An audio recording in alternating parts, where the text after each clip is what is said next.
আসসালামু আলাইকুম, কেমন আছেন আপনারা? আশা করি ভালো আছেন, সুস্থ আছেন। তো আমরাও বেশ ভালো আছি। বেশ বলতে ওরই মধ্যে একটু ভালো আছি। গলাটা একটু ঠিক হয়েছে, শরীরটা তো একদম পুরোপুরি সুস্থ হয়নি। যাই হোক, ছাদে এসেছিলাম, কাপড় চোপড় তো অনেক মেলেছি আর কি। আর অনেকটা তাড়াতাড়ি শুকিয়ে গেছে, রোদ্দুরটা প্রচুরই করা ছিল। আর চুল শুকাচ্ছিলাম আর কি, যেহেতু কাশি হয়েছে প্রচুর, আর চুল না শুকালে আরও মানে ওই আতসে মানে কাশিটা আরও আসছে। আর এইখানে তো রোজ বৃষ্টি হচ্ছে, রোদ্দুর হচ্ছে, ওরই মধ্যে আবার বৃষ্টি এসে গেছে বৈকালে। তো যাই হোক, আজ হচ্ছে বৃহস্পতিবার, আর আজকে আসবো আমার বান্ধবীও, মানে একদিন আগেই বলেছিল যে আসবো, তোকে দেখতে যাব। আর যাই হোক, আমি বললাম যে আসবি, ঠিক আছে, তাও এখানে এসে খাওয়া দাওয়া করে যাবি, রাতে আসবি। মানে সন্ধ্যের দিকে এসেছিলো। আর ও নাস্তা করে, প্রত্যেকবারে বেশি নাস্তা করে চলে যায়, আর খাওয়া দাওয়াটা সেরকম হয় না। তো ওই জন্য ভাবলাম যে বিরিয়ানি করে ফেলি। আর যেই তো মানে আমার তো বাসাতে সব কিছুই কিনা থাকে, বিরিয়ানির জন্য কোনো কিছু এক্সট্রা কিনতে হয় না, খালি মাংসটাই কিনতে হয়। আর এমনি মাংস আমার কিনা ছিল, ফ্রিজে রাখা ছিল, মুরগির মাংসটা খালি কিনেছি, তো মুরগির বিরিয়ানিটাই করেছিলাম। আর যাই হোক, মুরগির বিরিয়ানি বলতে গোটা মুরগি কিনে নিয়েছিলাম, আমরা তো গোটাই কিনি, 2 কিলো ওজনের কিনেছিলাম। আর ওইদিকে মাংসর মানে করেছিলাম নাস্তা, মাংসর নাস্তা, পাড়াটা করেছিল। আর ওই আর কি যা হয়, মিষ্টি টিষ্টি, ডিম সেদ্ধ।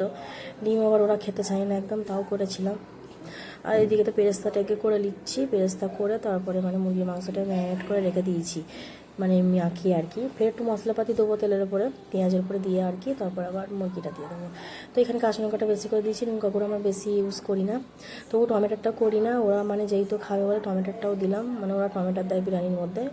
ওরা কেন, অনেককেই এটা দেয়, তো আমরা টমেটোর ব্যবহার করি না। আগে করতাম, এখন করি না। আমার দিদিরা বলে টমেটো দিলে নাকি মাখা মাখা হয়ে যায়, একটা কেমন লাগে, ঝরঝরে হয় না। এবার যে যেরকম করে, তাই না? বিরিয়ানি করার রেসিপি তো অনেক রকমের আছে, সবাই সব রকম মতন করে। তো যাই হোক, আমি তো আমার দিদির মতনই করার চেষ্টা করি, কিন্তু ওর মতন অত হয়তো সুন্দর হয় না। সবাই বলে যে বিরিয়ানিটা খুব সুন্দর হয় তোর হাতে। যাই হোক, আর এইদিকে তো মানে চলে এসেছে ওরা, এখন বেজে গেছে রাত্রি 9টা। আসতে বলেছি 7টার সময়, এই যে 9টা, ঈশান নামাজ পড়ে এসছে, জানছে হয়ে আল্লাহর মধ্যে নামাজ হয়তো পড়া হবে না। আর যেহেতু বৃহস্পতিবার, বৃহস্পতি শুক্রবার দুটো দিন একটু বেশি মানে ভালো একটা পবিত্র দিন। এই দুদিনের মধ্যে একদমই আমরা নামাজ একদম কাজা করি না। এমনি সময় হয়তো নামাজ কাজা হলে ধরে নিই, কিন্তু শুক্রবার বৃহস্পতিবারটা পুরো টাইমে নামাজটা পড়া হয়। আর এদিকে ফল টল বলে এসছে, বারণ করছিলাম, জুসটা উইলি এসছে। আমি তো গলার অবস্থা খারাপ বলে, ছেলেও মানে এরকম ধরা ওয়েদার খারাপ বলে জুসটা আনতে দিই না, জানি রাতের দিকে স্প্রাইটটা দেবো। যাই হোক, ওদেরকে নাস্তা দিয়ে দিচ্ছি। মিষ্টিটা আমি মানে গেছিলাম, আর ও ফের মিষ্টি নিয়ে এসেছিলো। যাই হোক, ওদেরকে এবার খেতে দিয়ে দিই। ওরা কিন্তু অনেকক্ষণই ছিল, নাস্তা করতে করতে প্রায় 9:30 বেজে গিয়েছিলো, 12টার সময় ওরা গেছে। আর ওর হাজব্যান্ড ওই 12টা 12:30 দিকে আসে, আমার হাজব্যান্ডের মতন একই জায়গায় তো দোকান আমাদের, তো আগে পিছু সব আসে। আর ওইদিকে মানে গল্প করছিলাম আর কি, অফ ক্যামেরার মধ্যেই খাওয়া দাওয়া সেরেছে। বাচ্চাগুলো গিয়ে খেলেছিল, সবাই ঘুমিয়ে গেছিলো, ঘুম থেকে তুলে নিয়ে গেল। আর এদিকে আমার ছেলে বলছে মেহেদি দেবো, আমাকে দিয়ে দিচ্ছে বলে, আমার তো মানে ডান হাতটাতে দিয়ে দিচ্ছিল ও, আর এই হাতে তো পরের দিন দেওয়া হয়ে গেছিলো। তো যাই হোক, পরের দিন আবার এসে গেলাম, ওরা তো চলে গেছে। আর এদিকে পরের দিন বলতে শুক্রবার, আজকে জুম্মাবার, ওর বাবা তো নামাজ পড়তে মানে চলে গেছে। আমি তো রান্নাটা বসিয়ে দিয়েছি, মুরগির মাংস একটু ছিল, আর ওইটাই মানে আলু দিয়ে ভাবলাম একটু আমি করি, মাখা মাখা করে রান্না করি, একটু মানে ঝোল ঝোল খেতে মন যাচ্ছে আর কি। আর মুরগির মাংস রাখবো না, কারণ মাংস এখনও আছে ফ্রিজে, এখন মানে রবিবার সোমবার অবধি হয়ে যেতে পারে। রবিবার আর মাংস আনতে বলবো না আর বাবাকে, কারণ রবিবারেও তো ফের আমাদের বিয়ে বাড়ি দেওয়া মানে আর কি নেমন্তন্ন আছে। আর ও হেনা করবে বলে হেনাটা গুলে নিচ্ছে, আমি আর দিচ্ছি না, কারণ এমনি আমার মানে সর্দি কাশি এত, ফের আবার ঠান্ডা লেগে যাবে, অনেকক্ষণ তো রাখতে হয়।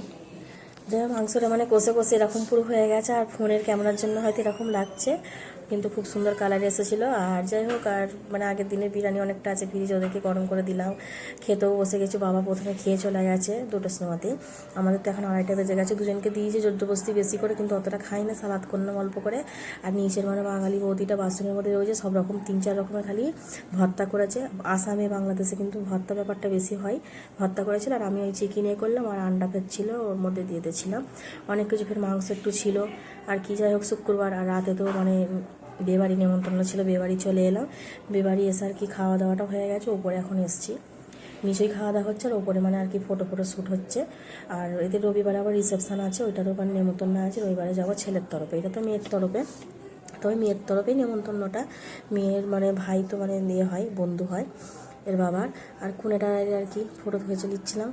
ছেলের তরফেও জিনিস দিয়েছে, মেয়ের তরফেও দিয়েছে, অনেকই জিনিস পড়েছিল। এইদিকে এবার বাড়ি ফিরে পড়ছি, লেবে পড়লাম, এখন বেজে গেছে 1টা। গিয়েছিলাম 9টার সময়, আর বসেছিলাম কোনের সাথেই, আমরা বেরিয়েছিলাম, কোনে চলে গেল মানে ওর বাড়িতে আর কি। আর মানে শ্বশুরবাড়ি, আর আমরা আমাদের বাসায় চলে এলাম, আর ওর বন্ধু বান্ধবগুলো চলে গেল। আমি বড় কাপড়ে গিয়েছিলাম। যাই হোক এইটুকুনি। যাই হোক আপনারা ভালো থাকবেন, সুস্থ থাকবেন, দেখা হচ্ছে পরে একটা ব্লগে। টাটা।